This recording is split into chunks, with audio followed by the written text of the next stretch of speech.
Okay, so I'm probably literally the last person on YouTube to do this, but when I asked you guys what you wanted me to make, this was the most requested thing, so here we are. Before I begin, I'd just like to make the point that I can't draw for shit, so this is just gonna be horrible. Hi, I'm Dan Howell, and this is my story. In the beginning, whoa, not that early. So I was born in southwest England, in Berkshire, the royal county, in a kinda crappy house with mum and dad. I had quite young parents, which was actually kind of cool, as my mum graduated in philosophy and my dad was a DJ slash special effects guy for films who used to sneak me into movie sets, which was pretty cool. We had a dog, which they got just as I was born, which used to run into me as a baby and tear up the furniture. I was apparently the happiest child of all time, who never stopped smiling or laughing or bringing joy to others, so basically I was the freaking son from the Teletubbies. I was brought up watching too much Winnie the Pooh, which is why I have my posh but not kind articulate voice. So yeah, life was all sunshine and flowers until dun dun dun preschool. I suddenly encounter the first negativity in my entire life when I meet other children.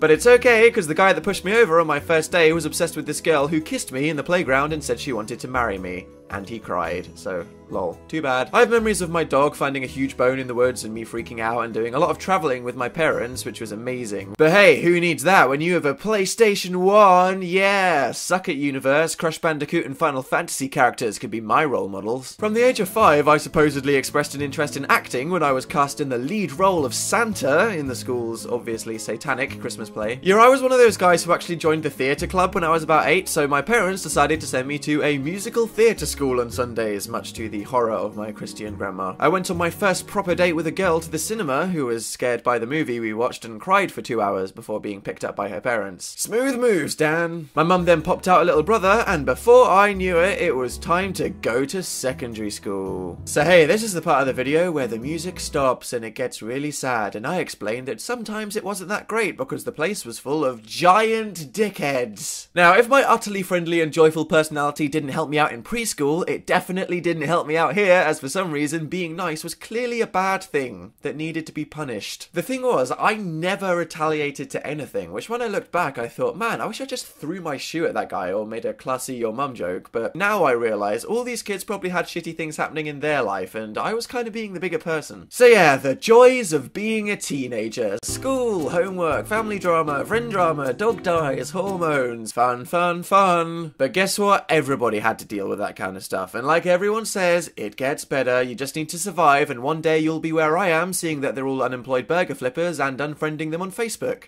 Out of pity. I did though have a few good friends and a couple inspirational teachers, and all that coupled with video games equals a lot of procrastination. I was so lame back then. I remember seeing pictures of emo guys on MySpace and being like, wow, oh, they look so cool. Yeah, I'm totes emo now. Just give me a moment to cringe and be filled with regret. Thankfully, I got over that and had the piano and my nerdy obsession with acting to keep me occupied, as I was in a load of productions in a nearby theatre for Romeo and Juliet and West Side Story and Fame and blah blah blah. But then, when I was 17, I kinda changed my mind. I don't know why. These kids who were mildly cooler than the nerds I ate lunch with were all like, hey Dan, you should come down liters of cider with us in the woods at 10 PM. And this little voice in my head said, Dan, you'll never actually be an actor. You know that, right? So I went, yeah, probs. Okay then. And ditched everything. I had a lot of fun and sometimes incredibly embarrassing moments with these guys, including going to Reading Festival 4 years in a row, and the time we went on a surfing holiday where I accidentally pulled the string off a girl's bikini on a beach and felt so bad about it I cried. I actually had a girlfriend for over 3 years, which was cool, but that's not really the period in your life where you need a commitment. We inevitably broke it off because it was time for university. Yup, suddenly out of nowhere, bam! Hey Dan, childhood over. So what are you doing with your life? Oh, well, I wasn't doing any of that acting crap, so I thought, as I have no idea what I want to do with my life, I'll go to university for a few years. I got quite good grades, so I thought, what degree will make me look clever and employable?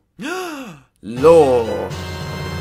So I took a gap year that I spent getting fired for selling axes to 10-year-olds and playing a lot of Xbox, and this is when I started goofing around on YouTube. I have been watching things on this website since the beginning. Like you guys, I watched YouTubers for years. People like Shane Dawson, Charlie McDonnell, Community Channel, and after being persuaded by some friends, I decided to start making my own YouTube videos. Then before I knew it, I was at the University of Manchester. Traditionally in English universities, you spend most of your first year not doing any work and drinking until you're violently ill, which is exactly what I did, but I had some incredibly fun times with the friends I made, so I was very glad to have had pretty much the perfect first year experience. I then decided for the next year to move into an apartment with my internet friend Phil, as we both needed someone to live with, and we knew by then that we both liked the same TV shows and food, which is literally all you need in a friend, but it was also cool because we both did YouTube. Then out of nowhere came the existential crisis. I don't know where it came from, but one day I was just studying for an exam and just freaked out. I was like, I hate law, this is so boring and awful and I don't want it to be my life, so what do I want to be my life? Oh, it's too late to go back and make other choices, oh god. So I took a year out from uni to basically roll around on the floor pondering about the universe for 10 hours a day and go to a bunch of YouTube events. I call this my internet hobo year. Then luckily in the summer, someone from BBC Radio 1 called our house and was like, hey, you and your friend Phil are cool, want to do a weird video show on Christmas? And we were like, hells yeah. So I took the plunge with my mother's blessing and decided to go for it. I drop out, pursue this radio thing, and actually start trying with the YouTube thing I do. So me and Phil decided to move to London where it was all happening, and for the first time I really started putting effort into my YouTube channel, and it started to pick up steam. This is when people from the radio were like, want an official weekly radio show? And we were like, holy crap, okay. So as of 2013, me and my friend Phil have a show on BBC Radio 1 every Sunday, which goes out to the entire world, which is crazy, but we think our show is awesome and we're loving it. Then soon after, my YouTube channel hit 1 million subscribers, which is something in my 3 years of YouTube, after having watched and idolized other YouTubers for almost a third of my life, I never thought would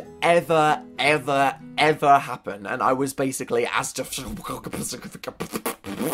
So I am now happier than I've ever been, because I finally feel like I'm in control of my life, and I've grown enough and have the confidence to be the person I want to be. I literally hated life from the ages of 5 to 20, but now I feel like the people I meet are finally treating me in the way I've been treating others my whole life. Back to Teletubby son. And now I'm spending my days telling stories and opinions on the internet, like a philosopher who could be great, but just turns his brain to mush by sitting on Twitter all day. It's weird that I'm doing something that I didn't even know existed when I was a kid, but I love doing it. And that's what's important. No regrets. If I ended this video by saying, oh, be yourself, follow your dreams, it'd probably be so cheesy you'd throw up, but seriously. My only regrets are that moment when I doubted myself and took the safe route, and all the time I wasted trying to please other people. As I've said before on YouTube, life's too short to waste any time being unhappy. Don't care what other people think, you decide who you want to be, and do what you want with your life. I wish I had someone to tell me these things, so no matter who you are or how old you are, I hope you're listening, okay? I honestly have no idea what my future holds, but it kinda looks exciting, so to anyone that's interested, I look forward to you coming on this journey with me and learning more about the world as I do. I'm Dan Howell, and that's kinda my life so far. The end. It's the sexy stickman dance. This just looks utterly awful, but well. Please hit the like button if you've enjoyed this video, and you can click here to subscribe to my channel if you want to see more of my videos. Thanks.